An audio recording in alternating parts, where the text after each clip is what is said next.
Meus amados irmãos, que bom mais uma vez nós nos encontrarmos para o estudo da Palavra de Deus. E eu gostaria de chamar a sua atenção para o texto da Palavra de Deus que se encontra no livro de Apocalipse, capítulo 1. Nós vamos ler dos versículos 9 a versículo 20. Assim diz a Palavra de Deus: Eu, João, irmão e companheiro de vocês na tribulação, no reino e na perseverança de Jesus, estava na ilha chamada Patmos por causa da palavra de Deus e do testemunho de Jesus.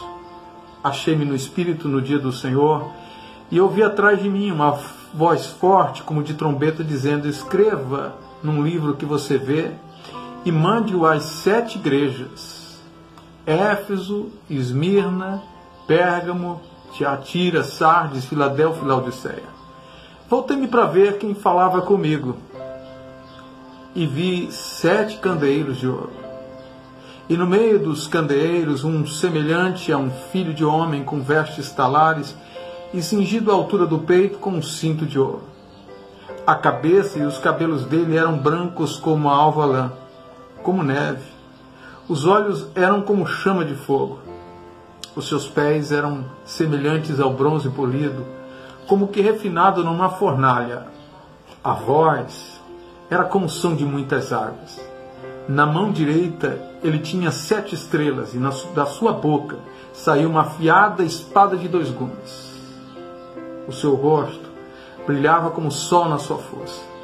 Ao vê-lo, caía aos seus pés como morto. Porém, ele pôs sobre mim a mão direita, dizendo: não tenha medo, eu sou o primeiro e último, e aquele que vive. Estive morto, mas eis que estou vivo para todo sempre, e tenho as chaves da morte e do inferno. Escreva, pois, as coisas que você viu, e as que são, e as que hão de acontecer depois destas. Quanto ao mistério das 7 estrelas que você viu na minha mão direita, e quanto aos 7 candelabros de ouro, as 7 estrelas são os anjos das 7 igrejas, e os 7 candelabros são as 7 igrejas. No versículo 9, gostaria de ler mais uma vez, nós lemos o seguinte: Eu, João, irmão e companheiro de vocês, na tribulação, no reino e na perseverança em Jesus, estava na ilha chamada Patmos, por causa da palavra de Deus e do testemunho de Jesus. Meus amados irmãos, eu gostaria de compartilhar com vocês hoje sobre uma temática que eu considero extremamente relevante. João para nós, João o apóstolo, é uma referência de um cristão verdadeiro. Ele é chamado na Bíblia de o discípulo amado. Mas aqui nós encontramos João o apóstolo exilado na ilha de Patmos, uma ilha grega que ficava próxima ali da Turquia, na Ásia Menor. Isso aconteceu por volta de 95 depois de Cristo, no reinado de Domiciano. Éfeso era muito próximo ali então de Patmos, e João teria sido, segundo as tradições mais comuns, um bispo daquela região. Provavelmente ali em Patmos ele foi condenado a trabalhar duramente nas minas, nas pedreiras, naquela ilha praticamente estéril. Ele tinha que dormir no chão e provavelmente em algum calabouço. Durante o dia ele era obrigado a trabalhar, como todos os que eram jogados, lançados nessa ilha. Um cristão era considerado um criminoso, e ele poderia ter sido morto de imediato, como seria o caso de João, se não fora por propósito de Deus mantê-lo vivo naquela ilha. Segundo Ramsay, era costume naquela época o de humilhar o condenado e mantê-lo preso pelo resto da sua vida, num contexto de exílio. Esse ostracismo envolvia muitas perdas, a perda de todos os direitos civis, de toda a possessão material e de tudo que não fosse essencial para a manutenção da vida do prisioneiro. João estava ali, por causa de uma perseguição imposta aos cristãos daqueles dias. Ali nós vamos encontrar João, como ele mesmo se coloca, como o irmão, o companheiro na tribulação, no reino e na perseverança em Jesus. Um exílio representa restrição enorme na vida. Pode significar um adeus aos amigos, aos irmãos e da luta por ideais significativos. A rotina na vida de João, anteriormente comum, foi totalmente reprimida. E lá estava João agora só, longe dos seus irmãos, da igreja, do pastoreado, na companhia de outros prisioneiros. Algumas perguntas eu entendo serem interessantes para a nossa reflexão sobre esse homem valoroso de Deus. Qual foi o significado de Patmos na vida de João? O que significa ou o que significaria isolamento para nós? O que Deus deseja ministrar em nossas vidas em momentos de isolamento, como de certa forma Ele o fez a João na ilha de Patmos? O que é que podemos aprender para as nossas vidas do isolamento, de tempos de isolamento, de solitude na nossa vida, que parecem um exílio? Eu gostaria de trabalhar aqui algumas lições preciosas sobre o exílio do apóstolo João. Em primeiro lugar, Jesus ele deseja se revelar ao homem no seu exílio, no seu momento de solitude, em que ele se sente levado pelas circunstâncias a uma busca mais profunda de Deus. A experiência de João nos faz lembrar do contexto difícil que ele viveu, mas em que ao mesmo tempo nós percebemos ele separando ali um tempo para buscar a Deus, como ele coloca, no dia do Senhor. Ele foi surpreendido também com a forma como Deus lhe falou. E o texto diz que ele ouve um som retumbante, um som solene, um som muito forte. E assim, muitas vezes, Deus pretende, de alguma forma, chamar nossa atenção, fugindo do padrão. E ali João teve essa experiência. Quando Cristo fala conosco, Ele nos faz lembrar daquilo que Ele é, de quem Ele é, e pensar no que Ele pode fazer para intervir nas situações mais difíceis da nossa vida.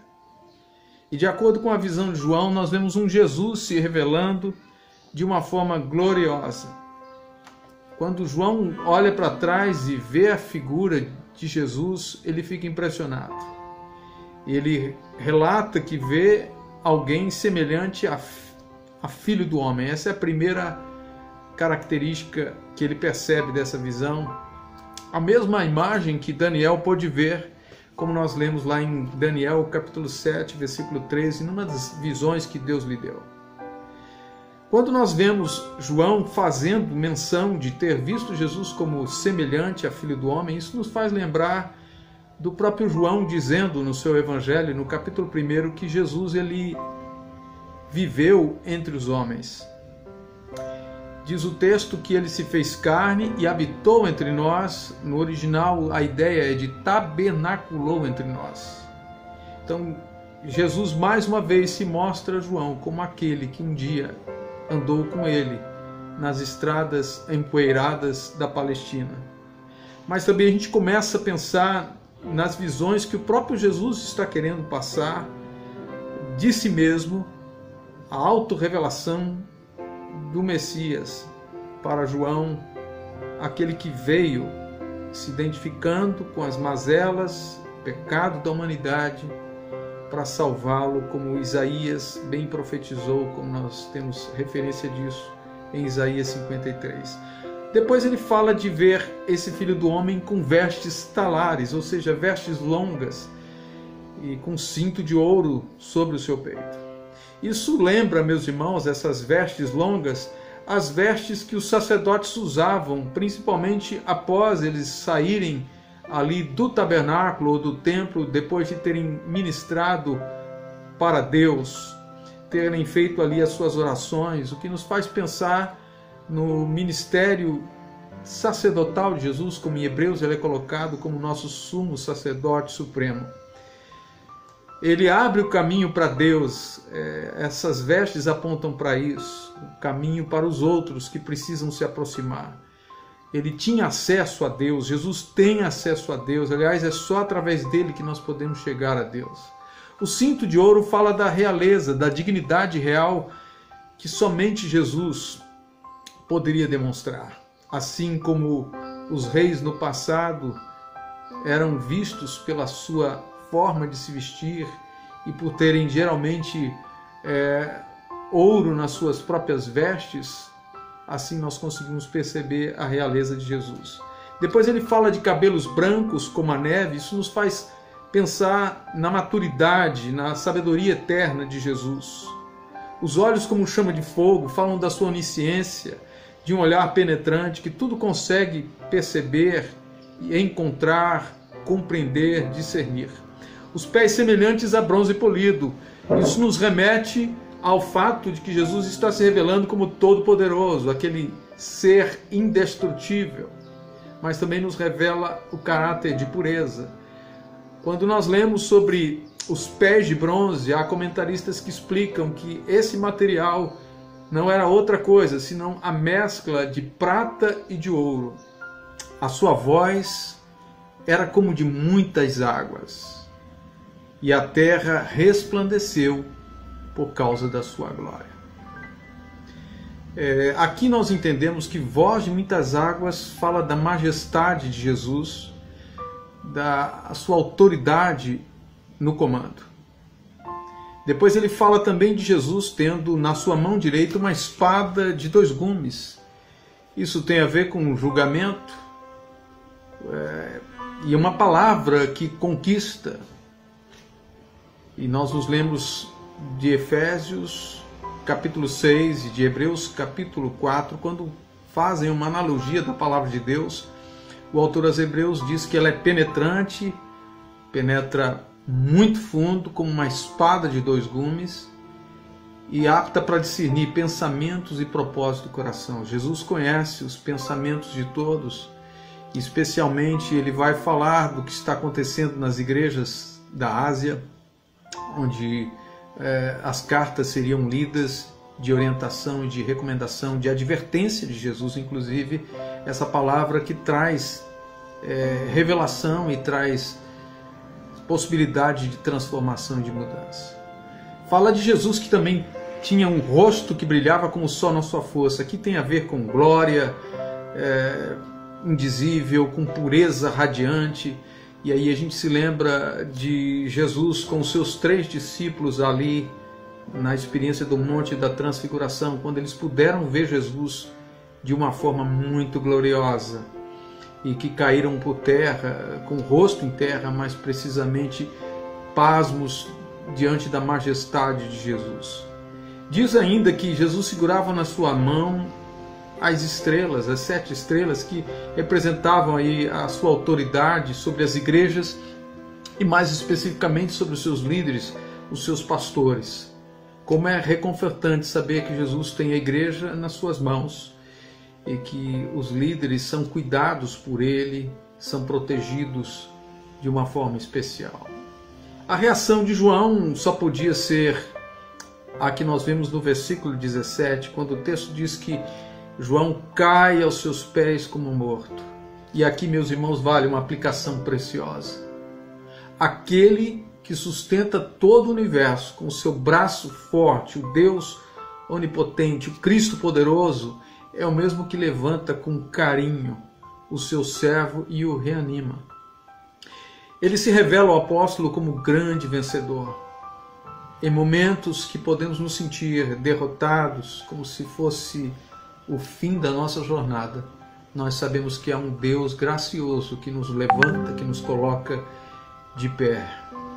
E Jesus vai se revelando ainda e dizendo: eu sou o primeiro e o último.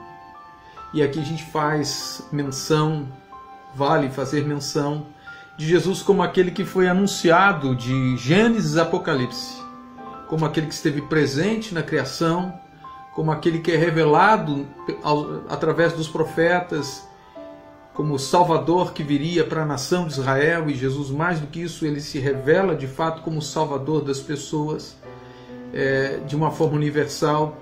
Mas também em Apocalipse nós vamos ler sobre Jesus agora como o Senhor, aquele que ressuscitou, que reina, que é a chave que abre todas as portas e é a luz para todos os povos que ainda haverão de crer no Evangelho, mas também será o juiz de todas essas nações. E aí ele continua dizendo: eu sou o que vive. Isso contraria as expectativas humanas, tanto daqueles dias como dos dias atuais. Contraria a lógica humana. Como é que alguém que morreu, que foi sepultado, ele pôde vencer a própria morte, vencer a sepultura e agora estar vivo? Isso vai contra as probabilidades científicas. Mas o fato é, Jesus continua dizendo: eu vivo para todo sempre. Nós estamos diante do Deus imortal que continua dizendo: eu tenho as chaves da morte e do inferno. Quem mais poderia ter autoridade sobre a vida e a morte senão Jesus, o autor da vida e aquele que venceu a morte? Como o apóstolo Paulo, de forma triunfante, vai nos dizer que Jesus, ele quebrou os grilhões da morte.